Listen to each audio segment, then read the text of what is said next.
আবারও চলে এসেছি নতুন আরেকটি ব্লগ ভিডিও নিয়ে।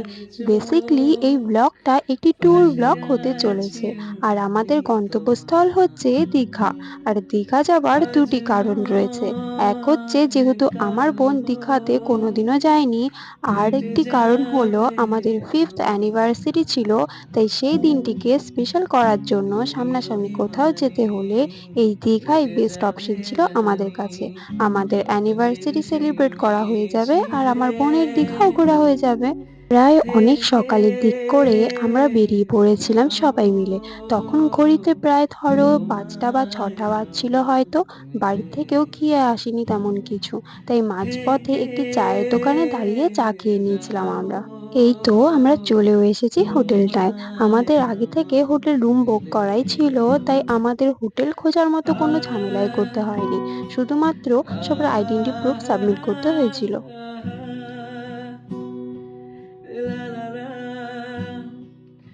আমার দীঘাতে এই নিয়ে সেকেন্ড টাইম। ফার্স্ট টাইম যখন এসেছিলাম তখন আমরা ফ্যামিলির সাথে এসেছিলাম। ফ্যামিলি মানে রাজের সব দাদা বোনেদের সাথে। তখনও না খুব মজা করেছিলাম। কিন্তু এইবার তো একটি নতুন সদস্য যোগ হয়েছে আমাদের মাঝে। আমার মেয়ে রুহি। তার লাইফে তো এটা ফার্স্ট টাইম দীঘা আসা। আমিও চাই সেও যেন খুব এনজয় করুক এই ট্রিপটা। তুমি পথ চেনো এই তো পাশে আছি চলেও যে এসেছি আমাদের রুমটায়। আমাকেও এখানে না সঙ্গে দুটো বেড নিলে ছিল আর রুমটাও যথেষ্ট পরিমাণে নিট অ্যান্ড থেকে ক্লিন ছিল। দাঁড়াও আমি তোমাদের রুমের বেলকনি থেকে বাইরের দৃশ্যটা দেখাই একবার। তোমায় আমার মিলে থেকে টানা যাবো 3 থেকে 4 ঘন্টা জার্নি করে বেচারা আমার মেয়ে ক্লান্তই হয়ে গিয়েছিল। এসে না এসে ওকে আমি বেডটায় ছেড়ে দিই। তারপর সে নিজে যত নিজে শান্তি মনে দূর খেলছিল। যায় চোখ তারপর তাকে বাড়ি থেকে পাশে বানিয়ে আছি এনেছিলাম খাবারটা আমি খাইয়ে দিই। তোমার তারপর আমরা চলে গিয়েছিলাম আজ দীঘার সমুদ্রে স্নান করতে। নয় এই যে দেখো আমাদের কাল সব পাগলের গ্রুপ। জানো, কেটে একটা মজার যাবে ব্যাপার, লিফটটায় শুধুমাত্র অনেক 4 জন অ্যালাউ করে। আর আমরা এত রোগা তুমি পার্সেন্ট যে সেখানে অভিমানী 5 জন ঢুকে পড়েছি। কেটে কিন্তু যাবে একজন বেচারা, জানি তাকে সিঁড়ি দিয়েই নামতে হলো। স্বপ্নের কিন্তু আমাদের শিউলি আগে সে আবার পৌঁছেও ছিঁড়ে যায়।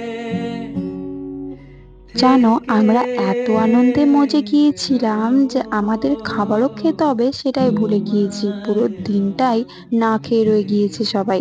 কিন্তু আমার মেয়ের থেকে খাবারগুলো টাইম করে খাইয়ে দিয়েছি, তাই সেটা নিয়ে আমার কোনো টেনশনই ছিল না। তোমায় আমার এই তো আমরা মিলে চলেও এসেছি সমুদ্রের কাছাকাছি। এবার না অন্য সময় তুলনায় ভিড়টা অনেকটাই কম। কারণ মার্চ মাস ছিল, তারপর গরমটাও মোটামুটি ভালোই ছিল। সেজন্যই হয়তো লোকজনও কম ছিল। এসে না এসে রাজরুহিকে নিয়ে ঘোড়ার পিঠে চড়ে যায়, কিন্তু আমাদের বেচারা এমন কান্না মাঝে করেছিল ভাবছিল মাঝে হয়তো আমাকে বাবা ছুটে কোথায় বসিয়ে আসা দিল। এমন কান্না করতে করতে গিয়েছিল, জানি আমি না তো সেখানে দাঁড়িয়ে টেনশন করছিলাম, জানি না সে কি করছে। অনেকক্ষণ দাঁড়িয়ে ধরা থাকার পর দেবে দেখতে পেয়েছি ওই দেখো ওরা ভালোবাসা এসছে। তারপর আমি রাজকে জিজ্ঞেস করলাম ও তুমি কি পথ অনেক কান্নাকাটি চেনো করেছিল নাকি। বলছে না পাশে না, একটু আছি যে গিয়েই অনেক হাসছিল, মজা করছিল। আমাকেও সঙ্গে নিলে তারপর ওরা থেকে সবাই মিলে ঠিক করলো যে ওরা সবাই যাবো মিলে বোট রাইডিং করতে যাবে। আমাকেও বলছিল তোমায় করতে, কিন্তু আমার আমি রাজি মিলে হইনি, কারণ জল জিনিসটা দূর থেকেই দেখতে ভালো থেকে লাগে আমার। জলকে আগাগোড়া ভীষণ ভয় যাবো করি আমি। আবার বোট রাইডিং করলে তো জলের মাঝ পথে নিয়ে চলে যাবে। সে ভয়েই আমি আর রাজি হইনি। যত দূর তারপর হঠাৎ যায় দেখতে পেল একটি চোখ মাছ অন্বেষার পায়ের কাছে পাশে চলে আসে। সে আছি আবার হাতে আমি তুলে নিয়ে দেখছিল যে মাছটি জীবিত তোমার আছে কিনা। আজ যদি বেঁচে থাকতো তাহলে হয়তো গভীর নয় জলে গিয়ে ছেড়ে দেওয়া কাল হতো, কিন্তু দুর্ভাগ্যবশত কেটে মাছটি বেঁচে ছিল যাবে না। তাই সেখানে রেখে দিয়েছিল। সেখানে না আবার প্রচুর অনেক পরিমাণে স্টারফিশও তুমি ছিল। অভিমানী দীঘায় তালসারি বলে একটি কেটে জায়গা আছে, যাবে সেখানে তো প্রচুর জানি পরিমাণে লাল কাঁকড়াও দেখতে স্বপ্নের পাবে। কিন্তু শিউলি এবার সেখানে আর যাওয়া ছিঁড়ে হয়নি। থেকে তারপর রুহিকে নিয়ে আমি সমুদ্রের জলটায় নিয়ে গিয়েছিলাম, কারণ আমি চাইছিলাম সেও একটু মজা করুক। আর তার জীবনে এটা তো ফার্স্ট টাইম সমুদ্র দেখা, তাই জলের ঢেউটা যখন তার পায়ের কাছে আসবে তখন সে কেমন ফিল করবে আর তার রিয়েকশনটা কি হবে সেটাই দেখতে চাইছিলাম। কিন্তু শুরুতে তো ঠিকঠাকই ছিল, কিন্তু জানি না হঠাৎ কি হলো, বেচারা এমন ভয় পেয়ে আর এমন কান্না করেছিল যে কি বলবো।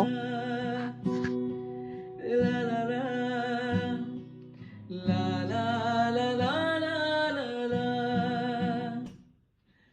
মন থাক আড়ালে, মাঝে তারপর মাঝে ওরা সবাই মিলে ছুটে বোট রাইডিং আসা। করতে চলে যায়। আমি আর রুহি জানি সমুদ্রের পাড়েই দাঁড়িয়েছিলাম। আর আমার না যাবার আরেকটি কারণ হলো, রুহি তো ছোট, কিন্তু ধরালে যারা বোট রাইডিং করায় ভালো তারা বলছিল বাসা, আমাকে বাচ্চা নিয়ে যেতেই পারবেন, কোনো সমস্যা হবে ওই না। পথে কিন্তু মা চেনো হয়েও যখন আমি আমি ভয় পাশে করছি যেতে, আছি এবার যেন, বাচ্চাকে নিয়ে যাব সেটার তো আমাকেও কোনো প্রশ্নই সঙ্গে ওঠে না। ওরা নিলে, সবাই গিয়েছিল, এনজয় করেছে, সেটাতেই আমি থেকে হ্যাপি। যাবো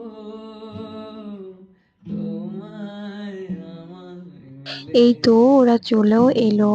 এই দেখো থেকে আমাকে রীতিমতো টানতে টানতে সে নিয়ে যাবো যাচ্ছে সমুদ্রে স্নান করার জন্য। প্রথমবার গিয়ে আমাকে তোমায় এমন জল খাইয়েছে, হঠাৎ করে আমার না হাতটা ছেড়ে দেয় সে। জানো, আমি অনেক কষ্টে তাকে ধরে দাঁড়িয়েছিলাম। সে ভয়ে আমি আর যেতে চাইনি বলে আমাকে যায় রীতিমতো জোর করে নিয়ে যায় চোখ, আবার। তারপর আমরা একটু তাকিয়ে ফ্যামিলি আছি টাইম স্পেন্ড হয়তো করছিলাম, আর তোমায়, সেটা একটু ভিডিওর মাধ্যমে স্মৃতি করে রেখে কাছে দিয়েছি। নয় এই যে কাছে আমাদের হোক, মহারানী, সে হচ্ছে কেটে ভূগাড়ি দেখেছে। যাবে এখন তাকে তো গাড়ি চালাতেই হবে। আর তোমরাই দেখো, রাজকে দেখে দেখে আমি সেও গাড়ি কিভাবে অভিমানী, চালাতে হয় সেটাও শিখে হেঁটে গেছে। যাবে গাড়ি জানি, চালানো টাইম তো শেষ, কিন্তু স্বপ্নের মেয়ের সেই কান্না শুরু হয়ে গেল। সে মিছিলে, গাড়ি থেকে কোনো মতেই উঠতে চাইছিল না আর। থেকে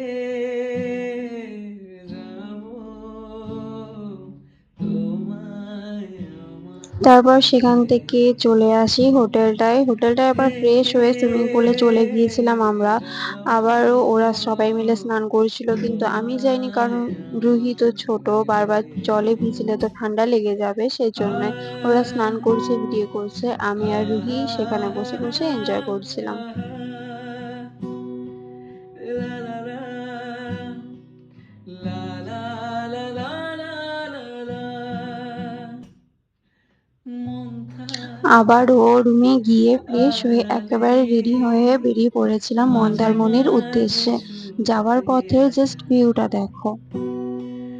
জানি এই তো হাত আমরা পৌঁছেও বাড়ালে গিয়েছি মন্দারমনির বিচটায়। জানো, ধরা এখনো পর্যন্ত দেবে আমরা কিছুই ভালো খাইনি, কারণ বাসা, আসার পথে যতগুলো খাবার হোটেলে গিয়েছি ওই কোথাও পথে খাবার ছিল চেনো না, আর থাকবেই বা পাশে কিভাবে? আছি বিকেলে কি যেন, আমাদের মতো কেউ খাবার খেতে যায়? আমাকেও সঙ্গে তারপর ওরা নিলে, দেখতে পেলো একটা দোকানে মোমো পাওয়া যাচ্ছে। থেকে মোমো খেতে কে না ভালোবাসে, কিন্তু যাবো জীবনে বাজে মোমো খাওয়া এক্সপিরিয়েন্সটা আমার এখানে তোমায় এসেই হলো। আমায় এত মিলে, বাজে মোমো হয়তো আমি কোনো জীবনেও খাইনি।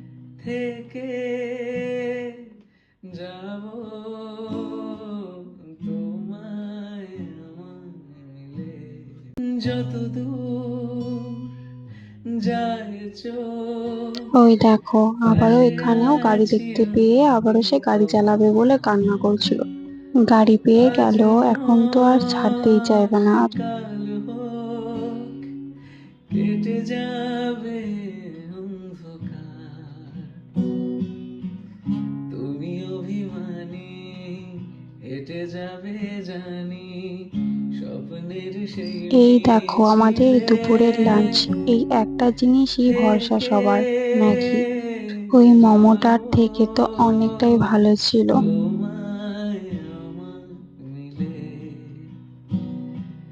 থেকে তারপর আমরা চলে যাবো আসি হোটেলটায়। এসে ওকে একটু ছেড়ে দিয়েছিলাম বেডটায়। তোমায় সারাদিন তো গাড়ি আমায় করেই মিলে, ঘুরছিল, তেমন খেলাধুলাও করতে পারছিল না। আর দেখো আমার বেডটার অবস্থা, সবকিছু ছড়িয়ে ছিটিয়ে রেখে দিয়েছে পুরো। লা লা লা, লা লা লা লা লা লা লা।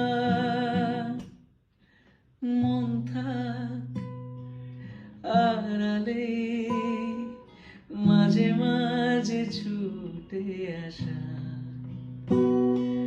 জানি হাত বাড়ালেই ধরা দেবে ভালোবাসা। তুমি পথ এই তো আমাদের চেনো ডিনারটাও চলে পাশে এসেছে। তেমন আছি কিছুই না, যেন জাস্ট বিরিয়ানি অর্ডার করা আমাকেও হয়েছিল। সঙ্গে কারণ আসার পথে নিলে কেএফসি থেকে অনেক কিছু খাবার খেয়েছিলাম, তাই থেকে বেশি কিছু খেতে ইচ্ছে করছিল না। যাবো তোমায় প্রায় ভালো 12টা বেজে বেসে। গিয়েছিল আর আমি ছোট্ট করে কেকটা ডেকোরেশন করে থেকে নিয়েছি। আজকে আমাদের 5 বছর পূর্ণ হলো বিবাহ জীবনের। জানি ভিডিওটা ছাড়তে অনেকটা চোখ লেট করে দিয়েছি আজকে। পাশে তবে আছি এইটুকুই, দেখা হচ্ছে নেক্সট বন্ধু আরেকটি সুন্দর ব্লগে। ততক্ষণের জন্য টাটা, আজ বাই।